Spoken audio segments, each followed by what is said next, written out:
સો hi guys, વિદ્યાર્થી મિત્રો, અત્યાર સુધીના લેક્ચરના અંદર આપણે જોઈ ગયા હતા કે આયનીય સંયોજનના ગુણધર્મો શું છે. આમ આપણે એ ચર્ચા કરી કે ભૌતિક સ્વભાવ તથા ગલનબિંદુ, ઉત્કલનબિંદુ તથા એના દ્રાવ્યતા અને વિદ્યુત ગુણ, આ ચારેય ગુણધર્મો જે હતા એના વિશે આપણે ચર્ચા કરી ગયા હતા. ક્લિયર? સો આયનીય સંયોજનના ગુણધર્મોના અંદર ફરીથી એકવાર રિવાઇઝ કરી લઈએ કે ભૌતિક સ્વભાવ શું છે. તો જે ધન અને ઋણ આયનો વચ્ચે જે વિદ્યાર્થી મિત્રો જે બંધ બનતો હોય છે ને, એ કેવો બંધ છે? તો પ્રબળ આકર્ષણ બંધ. પ્રબળ બંધ બને છે. તો આંતરાણુય જે આકર્ષણ બંધ જે બંધ બનતો હોય છે, આયનીય બંધ, એ કેવું હોય છે? તો બિલકુલ પ્રબળ હોય છે ને. કેવું હોય છે? પ્રબળ આકર્ષણ ધરાવે છે. પ્રબળ આકર્ષણના લીધે વિદ્યાર્થી મિત્રો આ આયનો જે છે અને સંયોજનો જે છે કેવા હોય છે? ઘન અને સખત હોય છે, જેના લીધે એ બરડ હોય છે અને એને સરળતાથી દબાણ આપતા પણ તૂટી જાય છે. ક્લિયર? ત્યારબાદની વાત કરીએ કે ગલનબિંદુ, ઉત્કલનબિંદુ. તો આયનીય સંયોજનોના જે બળ છે વિદ્યાર્થી મિત્રો, કેવું છે તમને ખબર? તો ક્લિયર કે બળ જે છે એ ખૂબ જ પ્રબળ છે, જેના લીધે શું થાય છે? એમને બંધ જે છે એમના વચ્ચેનું જે બળ જે છે, આકર્ષણ બળ તોડવા માટે આપણે વધારે પ્રમાણમાં શું આપવી પડશે? ઉર્જા આપવી પડશે. તો જે બંધ તૂટશે અથવા તો બળ તૂટશે. જેથી કરીને આયનીય સંયોજનના તમે જોઈ શકો છો કે ગલનબિંદુ અને ઉત્કલનબિંદુ ખૂબ જ વધારે છે. ત્યારબાદ આપણે એ પણ જોયું હતું કે દ્રાવ્યતા. તો આયનીય સંયોજનો સામાન્ય રીતે પાણીમાં તો દ્રાવ્ય હોય છે. તેમાં પાણીમાં તો દ્રાવ્ય છે, પરંતુ કાર્બનિક દ્રાવકોમાં અદ્રાવ્ય છે. ક્લિયર? ત્યારબાદ આપણે વિદ્યાર્થી મિત્રો ખાસ કરીને કે વિદ્યુતનું વહન, તમે અહીંયા અંડરલાઈન કરી લઈ છે પહેલથી કે વિદ્યુતનું વહન જોવા જાવ તો દ્રાવણમાં વિદ્યુતનું વહન કરશે, એટલે કે જેને પાણીમાં તમે ઓગાળશો તો વહન કરશે. બીજું કે ઘન અવસ્થામાં કરતું નથી. રીઝન શું છે કે ઘન અવસ્થામાં કરવાનું કારણ કારણ કે આયનીય જે સંયોજનના જે આયનો છે, ધન આયન અને ઋણ આયન મુક્ત હોતા નથી. મુક્ત ન હોય તો લોકો એક જગ્યાથી બીજી જગ્યાએ જઈ શકે નહીં, અને એક જગ્યાથી બીજી જગ્યાએ સ્થાનાંતરિત ન કરી શકે તો પછી એનો એ લોકો વિદ્યુતનું વહન કરી શકશે નહીં. પરંતુ જો એને પીગાળેલ અવસ્થાની વાત કરવામાં આવે તો પીગાળેલ અવસ્થામાં શું થશે? એ લોકો વિદ્યુતનું વહન કરી શકશે, કારણ કે અહીં જે ઉષ્મા છે આયનીય સંયોજનને તોડી કાઢશે, એટલે કે આયનો વચ્ચેનું આકર્ષણ બળ નબળું કરશે, જેથી આયનો છૂટા પડશે. અને આયનો છૂટા પડે તો એ લોકો સ્થાનાંતર કરશે, અને સ્થાનાંતર લીધે એ લોકો શું કરે છે? વિદ્યુતનું વહન કરી શકશે. ક્લિયર વિદ્યાર્થી મિત્રો? આઈ હોપ કે આ લેક્ચરમાં તમને ક્લિયર થઈ ગયું છે. આગળના લેક્ચરમાં આજના લેક્ચરના અંદર આપણે જોઈશું કે ધાતુઓની પ્રાપ્તિ શું છે. આજનો ટોપિક તો ધાતુઓની પ્રાપ્તિ.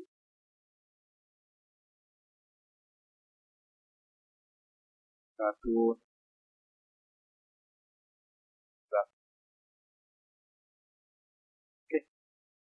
ધાતુઓ આપણને કઈ રીતે પ્રાપ્ત થશે એની વાત કરવાની. હવે એના અંદર ધાતુઓ જે છે તમને વિદ્યાર્થી મિત્રો એ બે રીતે પ્રાપ્ત થશે. એક તો મુક્ત અવસ્થામાં. પહેલું છે મુક્ત અવસ્થામાં. મુક્ત અવસ્થા. જે ધાતુઓ છે વિદ્યાર્થી મિત્રો તમને મુક્ત અવસ્થામાં કઈ રીતે પ્રાપ્ત થશે? કુદરતમાં મુક્ત અવસ્થા એટલે શું? કુદરતમાં મુક્ત રીતે મળી આવતા જે તત્વો છે ને, એ જયારે મુક્ત અવસ્થામાં મળતા અથવા તો મુક્ત રીતે મળી આવતા હોય તો આપણે એને મુક્ત અવસ્થા કહેતા હોઈએ છીએ. મતલબ શું? કે જે લોકોની સક્રિયતા શ્રેણી છે, સક્રિયતા ખૂબ જ ઓછી છે, તો એ લોકો તત્વો તમને મુક્ત રીતે મળી આવે છે. એનું કારણ શું છે? કે એ લોકો ઓક્સિજન પ્રત્યે આકર્ષણ ઓછું ધરાવે છે. ઓક્સિજન પ્રત્યે આકર્ષણ ઓછું હશે, તમને ઓક્સાઇડ કે બીજા સ્વરૂપો મળશે નહીં. જેમ કે ઉદાહરણ આપવું હોય તો સોનું, ચાંદી, પ્લેટિનમ. ક્લિયર? અને જો બીજા વાત કરવી હોય તો સપોઝ કે નિષ્ક્રિય વાયુ જે છે વિદ્યાર્થી મિત્રો, એ પણ તમને મુક્ત રીતે મળતા હોય છે અથવા તો મુક્ત અવસ્થામાં મળતા હોય છે, જેમ કે હિલિયમ, નિયોન. આ બધા જ મુક્ત અવસ્થામાં તમને પ્રાપ્ત થતા હોય છે. ક્લિયર? સો કુદરતમાં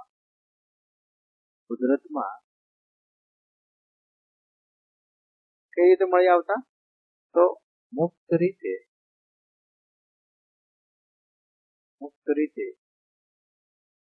મળી આવતા તત્વો મુક્ત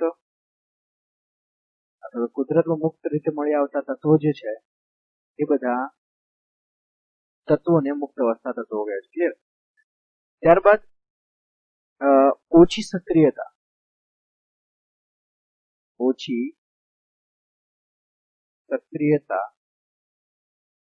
ધરાવતા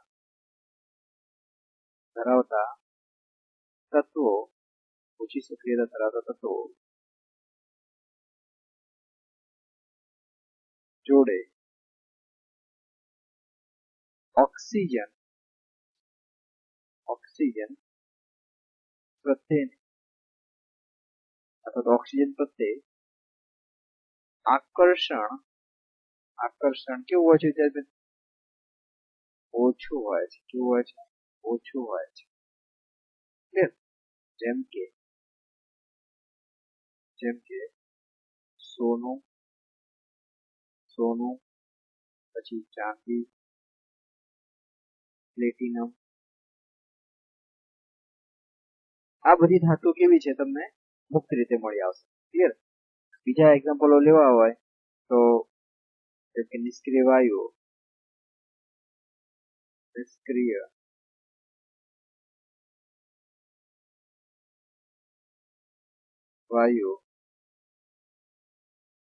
જેવા કે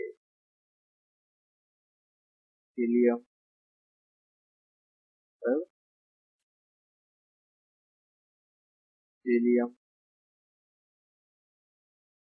પછી નિયોન, પછી તો આ જે બધા છે ક્લિયર, આ બધા મુક્ત અવસ્થામાં પ્રાપ્ત થાય છે. કેવા? મુક્ત અવસ્થામાં પ્રાપ્ત થાય. ક્લિયર? ઓકે. ત્યારબાદ બીજું જે છે એ છે તમારી સંયોજિત અવસ્થા. બીજી રીતે તમને જે પ્રાપ્ત થશે એ છે સંયોજિત અવસ્થા. જો મારે એને લખવું વ્યવસ્થિત, મુક્ત અવસ્થા, બીજું છે સંયોજિત અવસ્થા.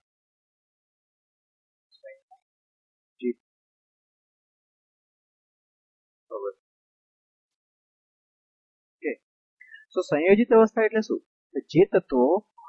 જે તત્વોની ઓક્સિજન પ્રત્યેની આકર્ષણ વધારે અથવા તો ઓક્સિજન પ્રત્યે આકર્ષણ વધારે હોય તો તે તત્વોની સંયોજન સ્વરૂપે પ્રાપ્ત થાય છે. કેમ સંયોજન સ્વરૂપે? કારણ કે ઓક્સિજન સાથે કંઈક ને કંઈક કરી પ્રક્રિયા કરી લોકો પોતે સંયોજન બનાવે છે. જેવા કે ઉદાહરણ પર સોડિયમ, પોટેશિયમ, કેલ્શિયમ, આ બધા જે તત્વો છે તમને એ સંયોજિત સ્વરૂપે પ્રાપ્ત થશે. ક્લિયર? કેવા સ્વરૂપે? તમને વિદ્યાર્થી મિત્રો સંયોજિત સ્વરૂપે પ્રાપ્ત થશે. જે તત્વોની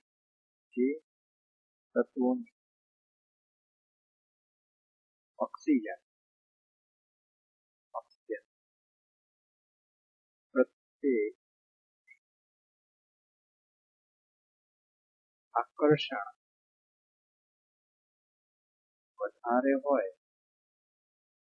વધારે હોય તે તત્વો સંયોજન અથવા સંયોજિત સ્વરૂપે મળે છે. ક્લિયર? કહેવા મળે છે સંયોજિત સ્વરૂપે. જેમ કે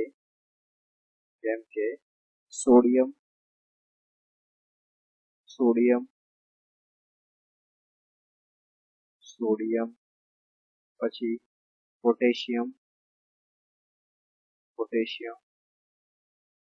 કેલ્શિયમ વગેરે. બરોબર?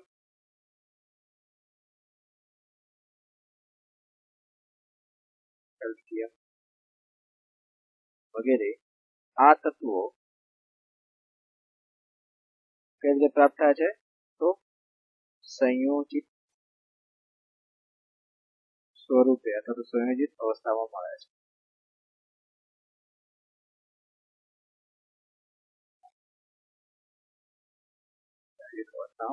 ક્લિયર? ઓકે.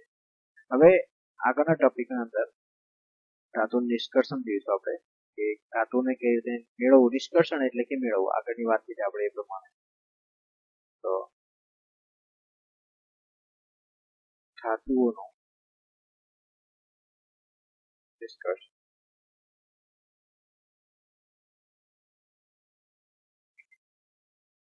ધાતુઓનું નિષ્કર્ષણ કઈ રીતે? તો ધાતુની જે સક્રિયતા શ્રેણી છે એના આધારે જોવા જઈએ તો નીચે રહેલી જે ધાતુ છે વિદ્યાર્થી એ ઓછી સક્રિય છે ને, અને ઓછી સક્રિય હોવાને લીધે એ લોકો મુક્ત અવસ્થામાં મળે છે. મુક્ત અવસ્થામાં મળે છે જેમ કે ઉદાહરણ આપવા સોનું, ચાંદી, આ બધા જે છે એ બધા મુક્ત અવસ્થા મળતા. તો ધાતુનું નિષ્કર્ષણ જો મારે કરવું હોય તો જે સક્રિયતા શ્રેણી છે એની વાત કરીએ તો સક્રિયતા શ્રેણીના આધારે આપણે હું સાઈડમાં થોડું લખું છું, બધા ક્લિયર આવશે. સપોઝ કે પોટેશિયમ એટલે કે, પછી સોડિયમ એટલે એને, ત્યારબાદ કેલ્શિયમ, પછી મેગ્નેશિયમ એટલે Mg, પછી એલ્યુમિનિયમ, ક્લિયર. ત્યારબાદ ઝિંક, પછી Fe, Pb, પછી કોપર એટલે ક્લિયર, પછી Ag અને Au. આ જસ્ટ મેં ધાતુની સક્રિયતા શ્રેણી લખી છે. અમુક વસ્તુ આજે કોની સક્રિયતા શ્રેણી છે, તો નિષ્કર્ષણ કરવા માટે. તો ખાસ કરી નોંધ કરશો આપણે કે આ જે તત્વો છે મિત્રો, બરોબર, આ તત્વોની વાત કરીએ તો એ ખૂબ જ વધુ સક્રિય છે. કેવા છે, તો વધુ સક્રિય. તો વધુ સક્રિયના લીધે એમને જો મારે નિષ્કર્ષણ કરવું હોય અથવા તો મેળવવું હોય તો કઈ રીતે મેળવી શકાય છે, અને વિદ્યુત વિભાજન પદ્ધતિથી અથવા વિદ્યુત વિભાજનથી મેળવાય છે. કઈ રીતે મેળવી શકાય, તો વિદ્યુત વિભાજન, ક્લિયર. ત્યારબાદ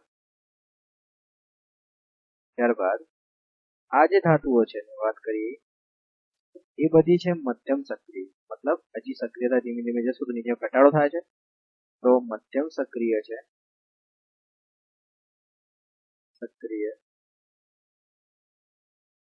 છે અને કાર્બનના ઉપયોગ દ્વારા કઈ રીતે, તો રિડક્શનથી મેળવાય છે, ક્લિયર. છેલ્લે આ જે ધાતુઓ છે એ જે છે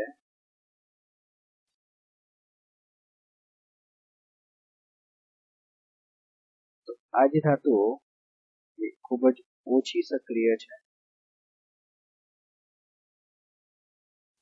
જે લોકો આથી મુક્ત અવસ્થામાં મળે છે. કઈ રીતે મળશે તમને, મુક્ત અવસ્થામાં મળે છે. સો તમને એટલે ક્લિયર થઈ ગયું હશે કે ધાતુનું નિષ્કર્ષણ કરવા માટે ધાતુની સક્રિયતા શ્રેણી છે એને ત્રણ સમૂહમાં વહેંચવામાં આવે છે, તો 3 વર્ગોમાં વર્ગીકૃત કરવામાં આવે છે, હે ને. તો પહેલું જે સમૂહ છે, તો પહેલું જે વર્ગ છે એની વાત કરીએ એ છે ઓછી સક્રિય. એવું છે ઓછી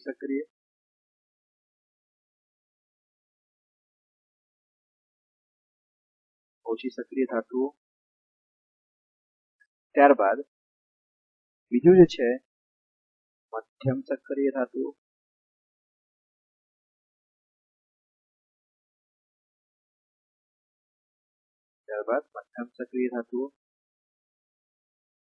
ત્રીજું કઈ છે, તો વધુ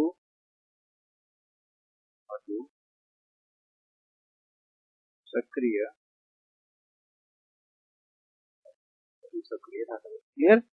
સો તમે જોઈ શકો કે ઓછી સક્રિય ધાતુ કઈ છે, વધુ સક્રિય ધાતુ કઈ છે અને મધ્યમ સક્રિય ધાતુ કઈ છે. તો આ રીતે એમને ત્રણ વર્ગોમાં અથવા તો 3 સમૂહમાં વર્ગીકૃત કરવામાં આવે છે. કોના આધારે, તો ધાતુની સક્રિયતા શ્રેણીના આધારે. દરેકની જે પ્રોસેસ છે, દરેકનું જે નિષ્કર્ષણ કરવાની જે પદ્ધતિ છે દરેકની જુદી જુદી છે. મતલબ કે ઓછી સક્રિય હશે તો મુક્ત રીતે મળી જશે અથવા તો સરળતાથી તમને મળશે. મધ્યમ છે એના માટેની કંઈક અલગ પદ્ધતિ છે, જેમ કે કાર્બન દ્વારા રિડક્શન કરવાથી, અને જે વધુ સક્રિય છે તો એમને વિદ્યુત વિભાજનથી મેળવી શકાય છે. ક્લિયર વિદ્યાર્થી મિત્રો. ત્યારબાદ ખનિજ અને કાચી ધાતુ.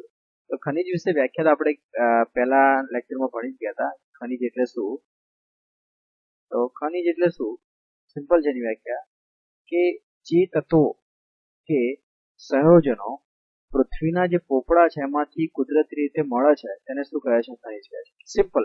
તમને જે પૃથ્વીના પોપડામાંથી મળતું હોય છે જે તત્વ કે અથવા તો સંયોજન આપણે શું કહીશું, ખનિજ કહીશું. તો એની વ્યાખ્યા સિમ્પલ જ છે, જે તત્વો કે સંયોજનો પૃથ્વીના પોપડા માંથી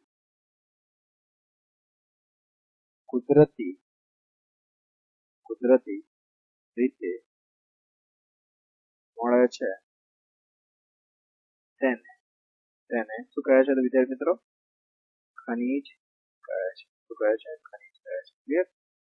ત્યારબાદ આપણે કાચી ધાતુની એટલે કે અયસ્ક, એ પણ આપણે વાત કરી ત્યાં આગળ. કાચી ધાતુ અથવા તો અયસ્ક શું કહેવાય? તો ખનિજમાંથી નિષ્કર્ષણ કરવાથી જે મળતી હોય છે એને આપણે શું કહીશું વિદ્યાર્થી મિત્રો? તો અયસ્ક. શું કહીશું? અયસ્ક કહીશું. એની વ્યાખ્યા લખવી હોય તો જે ખનિજમાં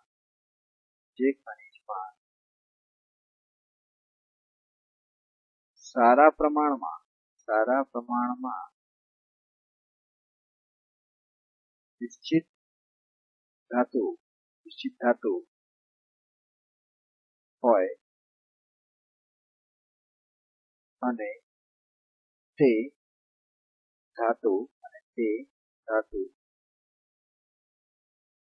ધાતુનું સરળતાથી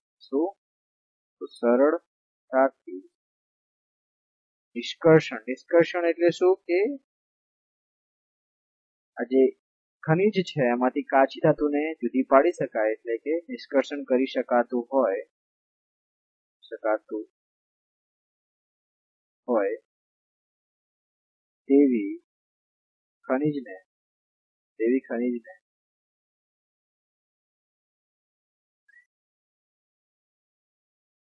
કાચી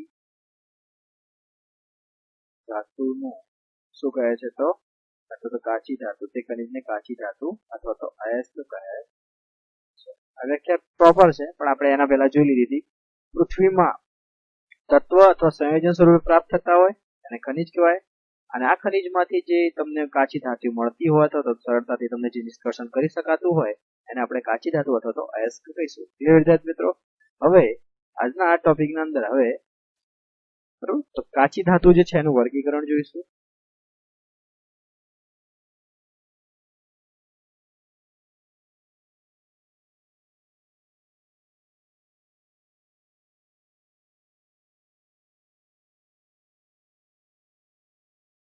કાચી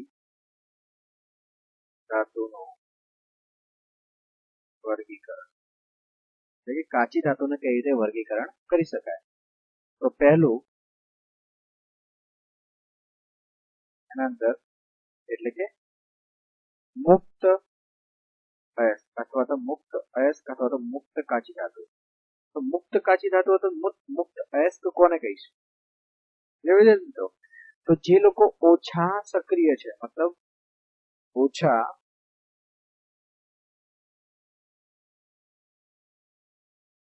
ઓછા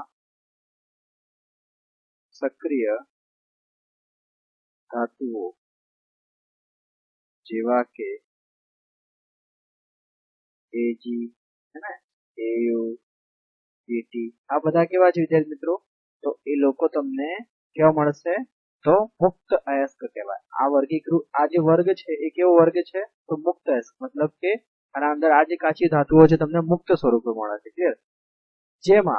જેમાં માટી અથવા રેતીની શું હોય છે? અશુદ્ધિ હોય છે. જેમાં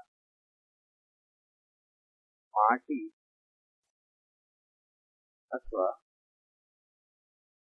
રેતી શું હોય છે? અશુદ્ધિ હોય છે.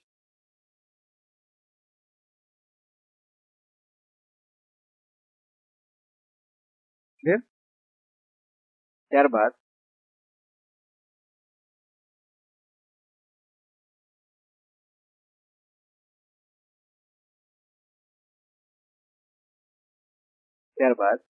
બીજું છે સલ્ફાઇડ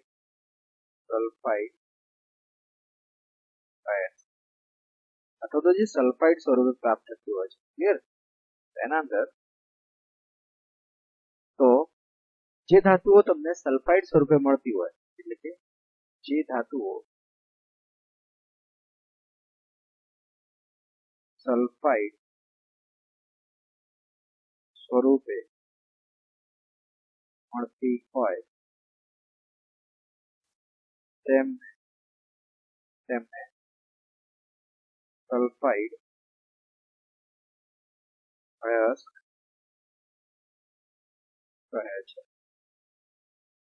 જેમ કે અથવા તો ઉદાહરણ સ્વરૂપે જેવું હોય તો પહેલું છે કોપર પાયરાઇટ્સ, પછી ઝિંક બ્લેન્ડ છે, બરોબર, પછી સિન્નેબાર છે. તો આ બધી શું છે ધાતુ, કઈ ધાતુઓ છે તો સલ્ફાઇડની અયસ્ક છે. કોની અયસ્ક છે વિદ્યાર્થી મિત્રો? સલ્ફાઇડની. આપણે જોઈએ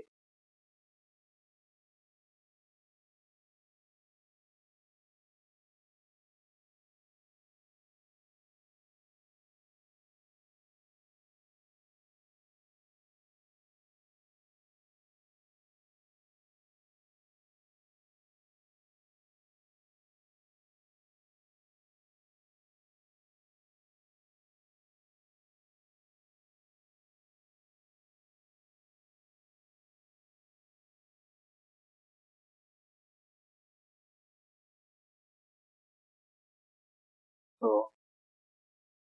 ગેલિના જેનું સૂત્ર છે PbS. ક્લિયર? ત્યારબાદ વિદ્યાર્થી મિત્રો સિન્નેબાર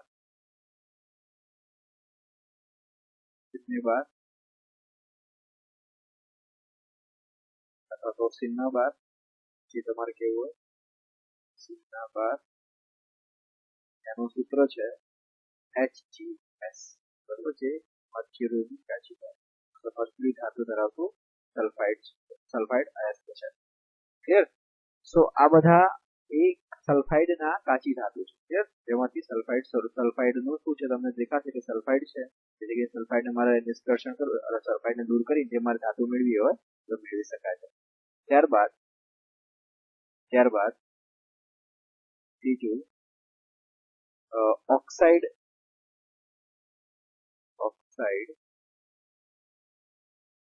અયસ્ક. કેવી? ઓક્સાઇડ મતલબ કે જે તમને ઓક્સાઇડ સ્વરૂપે હોય એના અંદર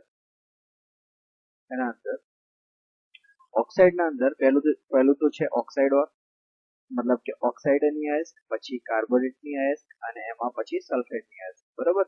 આના અંદર ત્રણ એક પ્રકાર પડે છે. તો પહેલું આપણે જોઈ લઈએ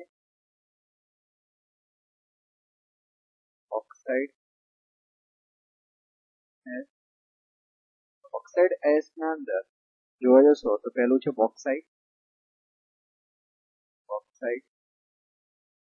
જેનું રાસાયણિક સૂત્ર છે Al2O3 into twice H2O. Clear? પછી બીજું છે પછી હિમેટાઇટ,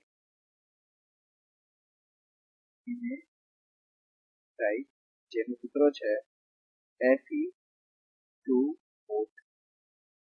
બરોબર? ત્યારબાદ આપણે બીજું જોઈ લઈએ કાર્બોનેટ.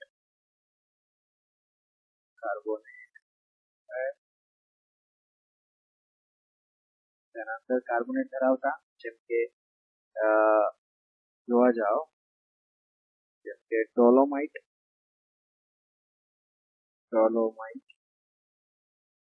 બરોબર, તેનું સૂત્ર છે CaCO3 into MgCO3. જે એનું સૂત્ર છે ડોલોમાઇટ. બીજા પણ એવા ખાસા બધા છે જે કાર્બોનેટ ધરાવતી, જેમ કે મેગ્નેસાઇટ,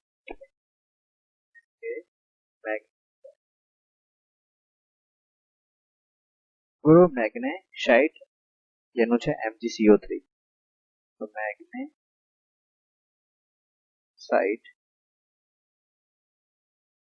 MgCO3. ઓકે. ત્યારબાદ છે સલ્ફેટ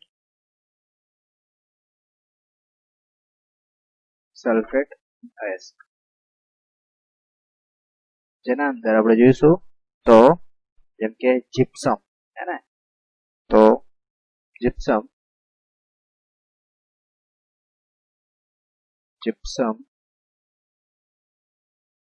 જેનું સૂત્ર છે વિદ્યાર્થી મિત્રો કદાચ તમને યાદ હોય તો આગળના ચેપ્ટરની અંદર CaSO4, હે ને, CaSO4 ઇન્ટુ કેટલા તો ટ્વાઇસ H2O. તમને કદાચ યાદ હશે જ.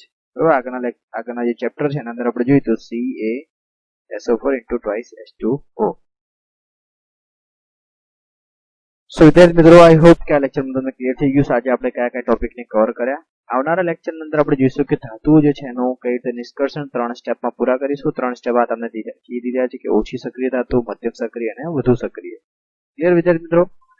અને જેથી કરીને આ લેક્ચર છે મતલબ કે એને ચોપડામાં તમે કવર કરતા રહેજો, એટલે કે તમારી નોટબુકમાં તમે નોટ્સ કરતા રહેજો.